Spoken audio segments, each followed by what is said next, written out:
Ćao, ja sam Sara, a ovo je... Des? Haj!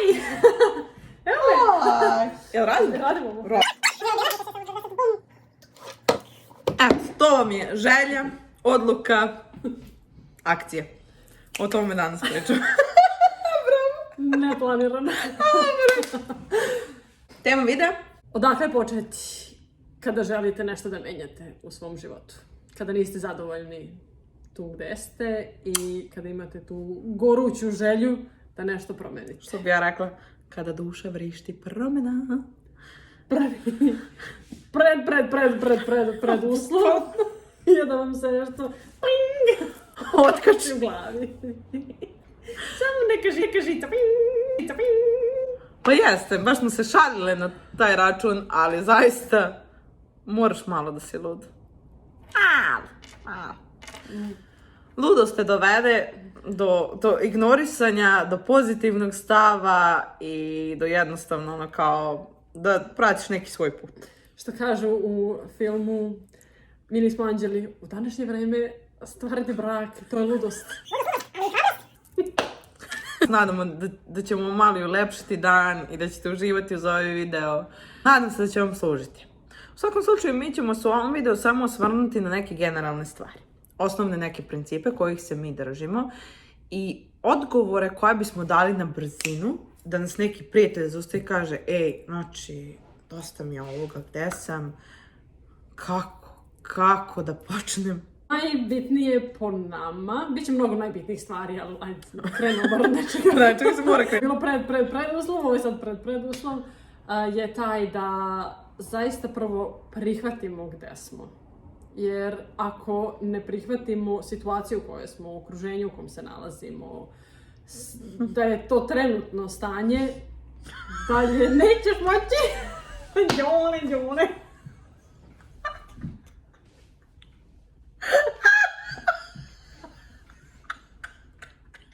Znamo gde smo, prihvatimo šta nas okružuje, sve okolnosti kakve su, takve su, možemo dalje da se fokusiramo na to kako da utičemo na dalji tok i na te promene.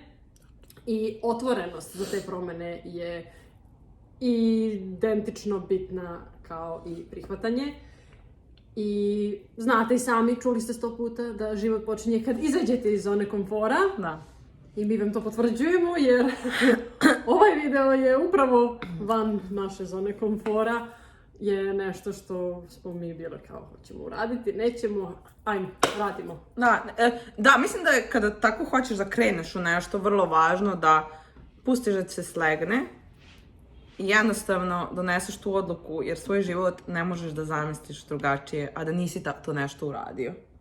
Preuzimanje akcije. Kao što naša draga Ana Bučević kaže, jednostavno ne možeš da zamisliš da tu akciju ne preduzmeš. To je neka goruća želja koju ti imaš i samo onako u glavi kad pomisliš kao pa ne, moram da uradim, da napravim taj korak i kud puklo da puklo, idem dalje. Samo zato što znamo koliko je nama služilo da čujemo primere i teoriju drugih. Ja više volim primere, ali šta da nema primera? Ja moram biti prva osoba koja nešto radi. Jer je ta goruća želja u meni.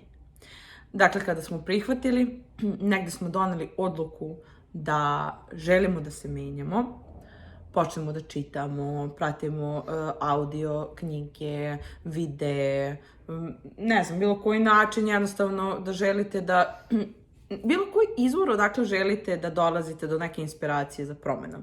Jer motivacija će vas služiti samo jedno vreme. Inspiracija je tu negdje ono, ko vam je uzor i to može da se menja vremenom. Ako ste doneli odluku da se menjate, verujte mi da će se ta odluka u kom smeru se krećete menjati. Kako saznajete nešto novo, vi ćete onako sad postaviti situaciju da li to rezonuje u tom trenutku s vama ili ne. Često voliš da spomeneš primere iz knjige koju si nedavno pročitala. Da, knjiga koja je od Stephena Coveyja koja se zove 7 odlika veoma efikasnih ljudi je ta da prva odlika je biti proaktivan i gde zaista treba da shvatimo da smo mi odgovorni za naš život, za sve postupke, za sve ono što želimo da promenimo, da mi smo in charge u suštini. I to za neke ljude može biti najgora vest, za neke može biti najbolja vest ikada, za mene je najbolja vest ikada da znam da sam ja ta koja mogu da utičem na svoj život i da ga kreiram onako kako želim. I preuzeti tu odgovornost, znači prihvatiti gde smo i preuzeti odgovornost. Ok, to je to sad kako je, ja mogu to da promenim i preduzet ću te postupke da bih kreirala život kakav želim. Tačno. Ja uvijek volim da se osvrnem na to da nas dve nismo imali nikog, ili mi nismo poznavali. Možda postoje ljudi koji su radili luđe stvari od nas, luđe u smislu ovoga što mi radimo, što je za nas kao van naše zone komfora. Nismo ih poznavali, ali smo se mi odlučili da verujemo, znači odluka, vera, želja, da želimo da kreiramo taj život za koji mi verujemo da možemo da živimo. I mi smo se preselili u Ameriku, ona je došla godinu dana pre mene. I jednostavno, meni je ona bila inspiracija od mnogih ljudi koje ja poznajem, pratim, slušam i to. Jednostavno, kao što sam rekla, nismo poznavali nikog i mi smo se odlučili da verujemo da možemo da kreiramo taj neki život koji sada živimo. Ništa nije instant i trebalo nam je vremena da budemo ovdje gdje smo sada. I to su i suze, i to je i toliko nekako i osamljenih trenutaka, i misli, i meditacije u mom slučaju, pisanja, čitanja. To je jedan konstantan rad na sebi i to je rad koji nikada nestaje. U više knjiga se spominje ta ista rečenica koja je meni onako posle toliko puta kad sam je pročitala zaista onako bila wow. A to je da između tog stimulusa ili nekog podsticaja koji se desi i našeg odgovora postoji taj razmak i postoji ta sloboda i taj mir, ta pauza gdje mi zaista možemo da stanemo i da utičemo na to kako ćemo da odgovorimo na taj podsticaj. To bi najbolje bilo za te neke važnije odluke u životu koje treba da donesemo, u kom smjeru ćemo da se krećemo. Naravno da vi kad ste u nekom konfliktu, ukoliko tek ste počeli da radite na sebi i želite nešto da promenite, često će se desiti da se vraćate iz tačke A u tačku A i mislite da možda kao što se ovo već više ne promeni, zato što niste sebi dali možda dovoljno vremena da zastanete, da odete kući, napišite tu situaciju lijepo na papir. Ok, šta mogu da naučim iz ovog? Sljedeći put ako se to desi, sačekat ću izbrojati do 5. Ne morate ni do 10. Nekom je to dugo da broji do 10 da bi odgovorio. Jer to mora da dođe do efektivne komunikacije, a ne do uzburkane komunikacije. Ja sam prvo temperament po sebi i trebalo mi mnogo da radim na tome. Ona je mirnija.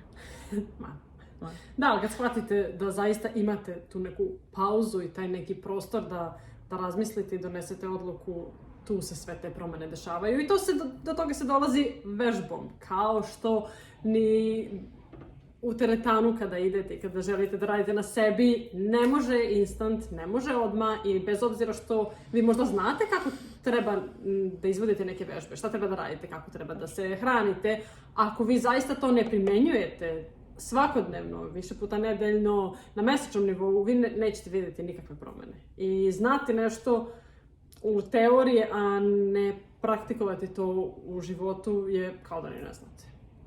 Tačno. Dajte sebi za slobodu da istražujete veze, ljudske odnose, odnos s novcem, ne znam, jednostavno način na koji pristupate sebi i drugima. Dajte sebi za slobodu i infinite amount of time koliko ćete da radite na sebi.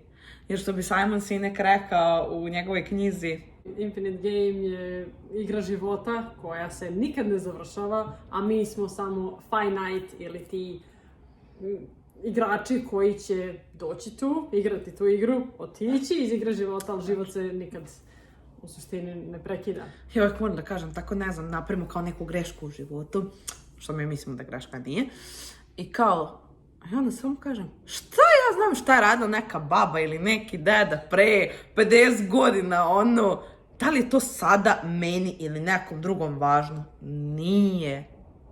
to na moj život nema uticaj. I onda tako ja sebi umanjim svoju grešku kao, nije ni važno, mislim, ono nije uticalo ni na meni, ni na moj život. Možda utiče na neku moju odluku, ali svaka odluka je prava odluka. Nekako, sve dok radite na sebi, ljudi, dajte sebi za prostora i da grešite i da poludite i da plačete i da se smete, sve više se smijete, manje plačete, ali svakako prođite kroz taj roller coaster vaših emocija da biste spoznali ko ste.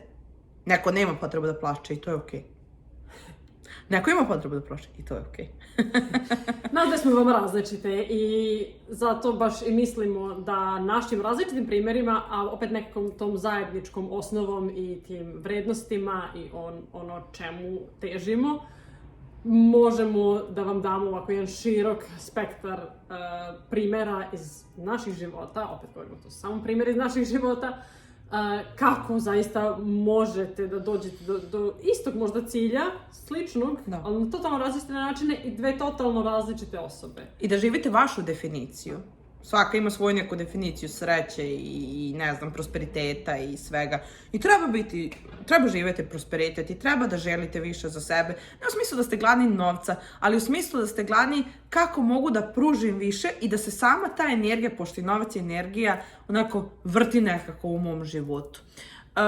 Eto, da sumiramo na kraju ovog videa, znači važno da vam se otkači nešto u glavi. Kažite, šalim se, ali jednostavno što kažemo da ne dotaknete dno, nije uvek to uslovno da biste vi napravili promenu. Ali ono kao kad se smučite više sami sebi i ja volim da kažem popizdite, donesete odluku da želite da menjate nešto. Šta god to bilo, fizički ili psihički, ali najbolje je da krenete odavde. Donesite odluku, ne plašite se promjena, ne krivite druge i prihvatite tu gde ste i budite otvoreni da istražujete, da se pronalazite, da se gradite, da upoznate sebe ponovo, jer svi smo mi negde usput izgubili sebe i jednostavno definišu nas, utiču okolnosti na nas, definišu nas iskustva kroz koja prolazimo, ljudi oko nas i zaista treba odvojiti to vreme da se mi prvo upoznamo, da vidimo šta nam odgovara, ko smo, kako da dođemo do onoga što želimo, jer mi mislimo da svi zaslužuju da žive jedan ispunjen, srećan život, vredan življenja i to je ono što želimo svima zaista. Hvala što ste ostali uz nas. Nekim od sljedećih videa ćemo definitivno se posvetiti detaljima ovog svega što smo pričali. Ukoliko imate nekih ideja o čemu biste voljeli da slušate, pišite nam slobodno u komentaru ili ako želite da ostanete anonimni, inkognito, pošaljite nam poruku DM. Kroz video ćemo pričati o čemu mi to radimo sa našim klijentima, na privatnim sesijama i koje to alate mi nudimo. Ali definitivno ako želite da radite na sebi, ulažite u sebe kroz edukacije, kroz kurseve, uposlite mentora i samo tako ćete ići dalje, jer vas ta osoba drži uračunljivo. Jer život je jedan i kako Ana Vučević kaže, život je lep kad se živjeti zna i to je toliko tačno da ne mogu ni da naglasim koliko je fenomenalno da kad živite život koji volite. Isto.